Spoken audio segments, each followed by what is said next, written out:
Hello, welcome to Emotional Badass, where Moxie meets mindful. I'm Nikki Eisenhower, your host, life coach, and psychotherapist. And on today's episode, I'm discussing my views of hope as a realist.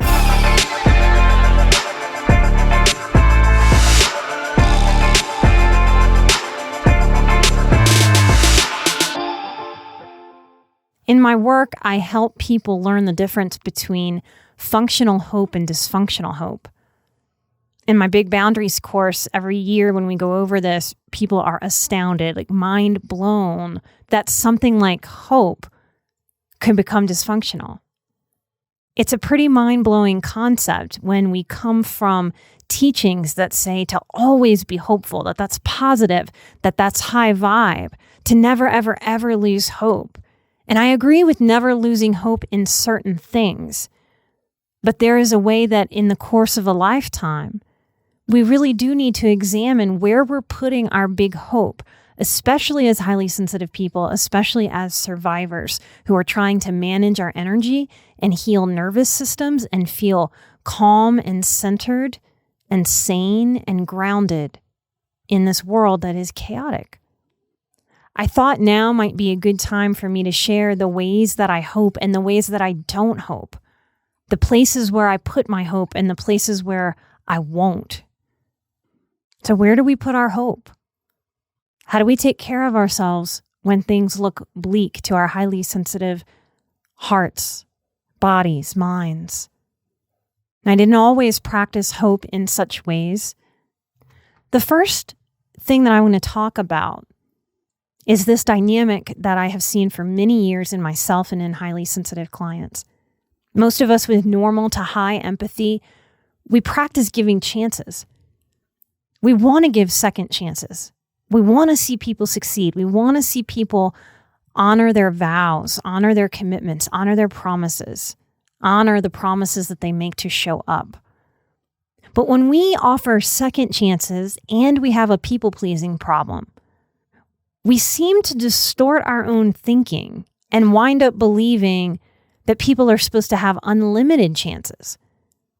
This way of being, this distorting second chances into unlimited chances, into endless chances, creates a lot of highly sensitive person exhaustion, resentment, bitterness, deep unfulfillment. And when we really look at this dynamic, it can be shocking to see that this is what we've been doing. And we wonder why we're so drained. We wonder why we don't want to have drama in our lives, but we find ourselves surrounded by drama. Is this what's been going on? Have you been inadvertently participating in the drama in your life by giving unlimited chances? This is a way that we participate in misusing our hope, in taking something beautiful and sort of pure like hope, and continuing to put it in a place where that hope has been misused, disregarded, dismissed, stomped on. In boundaries and self-respect work, we learn to move that line from unlimited to fewer chances. This isn't to be colder to other people. This isn't to become a hard ass. This is to finally acknowledge that to give hope, to throw hope down black holes, is a waste of my own emotional resource. And if I'm respecting myself, I can't continue to do that. So often on the healing path, when we never knew that this was a piece of work that we needed or that we would wind up doing, we wind up learning how to maintain more of our hope for ourselves than throwing it down things that have proven to be black holes for hope. And that leads me to the second thing I want to share with you today. I make sure that I'm hoping in what I can control. All of my work stems from this idea that our peace, our happiness, our contentment comes from the inside instead of the external. I work to let go. I work to detach with love from the things that my ego wants to grip on that are external to me that I don't really control. This can show up in real basic surface ways. If I plan a hike in summer, I don't hope that it doesn't rain. I plan instead of hope, because planning feels more empowered. Planning helps me step into what I can actually control and let go of what I don't control. I have no control over the weather. I am at the weather's mercy. I have no power there. So I don't want to just cross my fingers and hope that it doesn't rain. I plan instead of hope. I plan a plan B. Another event we can do that day if the weather disagrees with our hiking plan. Or I can pick another hike in a very different part of the state that has different weather going on in the mountains. This past summer, that's how we planned to work around fires so that we could still hike and still get out in nature, still protect our lungs and not be in any danger. There are times for hope and there are times for the action of pivoting. We can help ourselves with this as highly sensitive people by planning a simple plan B based on what we can control. That feels like a better investment for my hope than throwing my hope at something like weather. Can I give a little bit, like a 5% or a 10%, if I try to put a number to it, to hoping it'll be a beautiful day? Sure. Managing my hope is not so much in what I'm thinking about. It's in the energy that I'm giving it. I don't want to hope that the day is going to be a pretty day, the way a child stays up Christmas Eve night hoping to see Santa Claus. That's a lot of energy. So if I'm managing my energy for my nervous system, for my body, that's healing from over energy over the course of a lifetime, from overstimulation over the course of a lifetime. Managing hope in these ways becomes a really important part of my self-care. Now, one of the things that's important to me when I talk about dysfunctional hope is that people don't take their pendulum and swing it to the other side. I don't lower my hope bar so far that I don't let myself get excited. I think that's a dysfunctional relationship with disappointment, when we're trying so hard to avoid disappointment that we won't allow ourselves to get excited. A few years ago, we were semifinalists in the podcast awards, and we didn't win. I very much allowed myself to hope to win, to get excited. I can do that now, when in the past I wouldn't have been able to do that. I would have been too scared of falling down, of failing, of being disappointed, and then the inner critic in my head would have beat myself up. In healing and managing that inner critic, it has allowed me a permission to get more excited and more hopeful about things like possibly winning an award and leaning into the growth edge of nurturing myself and being positive and happy for the other winners and happy that I was in a position to be nominated and to let go of my external locus of control desire that the ego wants to win or to get acknowledgement or to just simply not be the loser. So I can maintain a sense of excitement and maintain a sense of hope, even within the energy of losing a contest or losing an award. That is a hope in how I handle things instead of a hope of actually winning. This is the commitment that I make to myself each day to try to be as high vibe as I can be. And it doesn't mean that I don't have failing moments. It means that I retain enough of my hope for what I can control to be able to keep giving myself hope in me. I want to name the hope elephant in the room. And this is not the right way to be or the wrong way to be. This is what I figured out for me in managing my hope. You may figure out some very different lines from very different ways of being, some of which may agree with my way, some of which may disagree with my way, and that's okay. I share my way not to say that it's the right way, but to show you that you have every right to create the way that works for you too, and that that's not a threat between people to be different in this way. I do not hope in politics as we know it now. I no longer hope that it can fix itself. To continue to hope in politics as we know it in America goes against my first hope rule that I mentioned in this podcast about unlimited chances. What I do have a lot of hope for is in natural consequences and systems hitting rock bottom. Because in my time on this planet, I've seen that those are our greatest teachers. I've seen natural consequences and hitting rock bottom bring pain that teaches us. I'm highly aware that pain is our greatest teacher as human beings. Pain is what breaks through the stubbornness of our egos. Pain is what forces us to break through some of our own sabotaging denial as individual people and as systems. The action of voting has nothing to do with my level of hope. It is a thing that I can do, so I can do it, so I did it. And I continue to do it today. But I don't have to put the tenderness of my hope in that basket based on the evidence that I have about how politics has worked over the course of my life and before. In all things, not just political, I work to manage my precious hope. And I refuse to continue to give it to something that proves to me that it's deeply dysfunctional, that it's manipulative. I need no more evidence.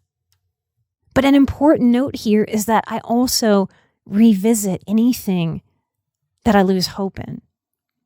I stay open to new positive developments, to hit my awareness, to reignite my hope, so I can maintain in any situation a reasonable amount of hope that things can change and show me something new and different. And I am always open to changing my mind, changing how I distribute my hope. That's its own essence of self-care for me, that I won't just lock down and build a wall up anywhere, that I can revisit and decide to knock some bricks out of a wall. If that's what my wisdom and my intuition tells me is smart for my heart and smart for my mind and smart for my body. I want to invest my hope like we might think of investing our dollars. I want to be savvy. I want to be discerning. And I want to put that hope places where that hope will grow. I also put hope in securely attached people. And I put a lot of hope in anxiously attached people that are working to be more secure in their own lives, secure in their jobs, secure in their career paths, secure in their own resiliency when life throws them wave of stress after wave of stress. I put a lot of hope in the people that listen to this show, that choose to work with me and choose to walk their seeker's path, spreading healing vibes and healing messages, learning to speak out of their healing instead of speaking out of their wounds. I put a lot of hope into how many people on this planet are working on passion projects, are working to be the change in the world. That feels like a fantastic place to put my hope. And when I put my hope there and I think those thoughts, I feel my heart swell and get big. I feel connected to positive people across the planet. I feel a part of a healthy, healing, imperfect, sometimes messy, highly sensitive, superpowered tribe. I put a lot of hope in the helpers and the healers who show up to do their own work, to hold space for others on the seeker's path. I put hope in gurus, and I'm not scared of that word. I am my own guru. You are your own guru. My pets are gurus. Chris is a guru for me. Anger is a guru. Joy is a guru. Nothing about guru is a worshipy, woo-woo word. A guru is simply any teacher, not just a person, an event, a time in our lives, our own reaction. I put a lot of hope in the gurus that hold space, teaching and preaching and loving and advocating for more of their healed up parts than their wounding. And we feel this. I know part of why y'all are even listening to even this part of the show all the way through. You could have turned me off in the first 2 minutes. Is because you can feel that coming out of me. You can feel how much work that I've done. You can feel that the words that I'm sending into this microphone and out across the airwaves come from a part of me that is light, that has worked through hard things to get to the other side. It's why when something is hurting me, when I'm still feeling the woundedness of it, I'm holding that privately, even though I have this microphone, because I have a lot of hope in how powerful it is to hold space for ourselves first, to gain clarity, to find our own wisdom through our own pain. Then and only then can I share it and make it useful to me and useful to anybody else. And I have hope for how many people on the planet are doing similar work and spreading healing and healthy hope. I put a lot of hope in the butterfly effect, the healing energy that we send out into the world when we embody healing and wholeness, self-respect. I have a lot of hope that the magical computer science of our modern times have connected people from all over the US and all over the world. I can even see it in my boundaries course. We've had international students from New Zealand and Australia and Taiwan and Canada and lots of other places. Watching people connect and share and encourage and grow together. I can't help but be hopeful. It feels powerful. I have hope in the expansiveness of higher vibes that flow out from my healing, from my work, into anyone who's listening to this right now, and how you walk your path and spread those healing vibes. Every moment of every single thing you've ever learned, every moment of every single thing that I've ever learned helps me in this present moment show up as the better version of myself.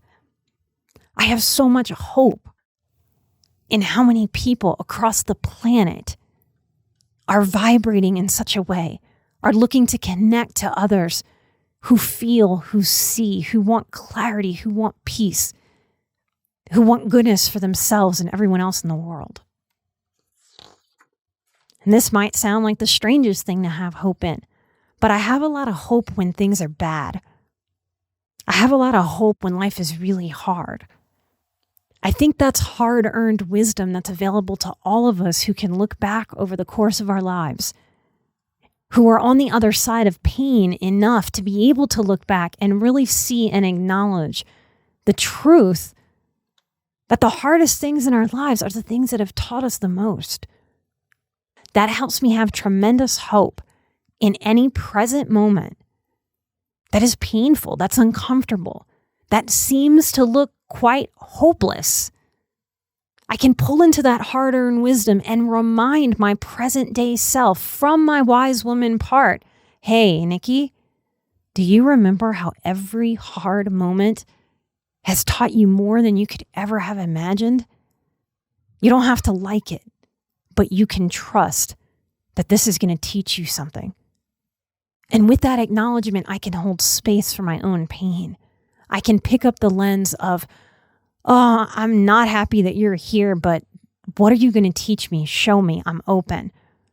Because I know as I learn those lessons, that's what gets me through to the other side of that pain the fastest.